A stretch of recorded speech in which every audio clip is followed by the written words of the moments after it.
आज बनवते तारली फ्राय।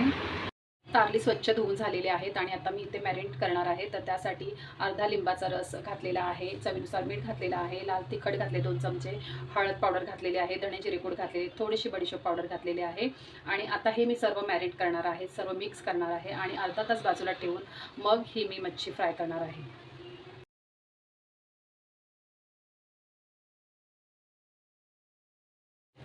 अर्धा तास झालेला आहे आणि आता आपण तळायला घेणार आहोत.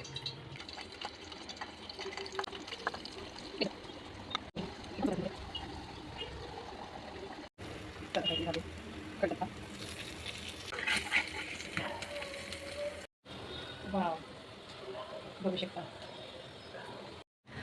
तारली फ्राय झालेली आहेत आणि ही जी तारली आहेत ती आंबट वरण किंवा गोड वरण आपण ज्याला म्हणतो त्याबरोबर खूप मस्त लागते, टेस्टी लागते. आणि ही जी आजची रेसिपी, आजचा व्हिडिओ तुम्हाला आवडला असेल तर मी कोकणची या माझ्या चॅनलला ज्यांनी सबस्क्राईब केलं नसेल तर प्लीज मला सबस्क्राईब करा, लाईक करा, शेअर करा.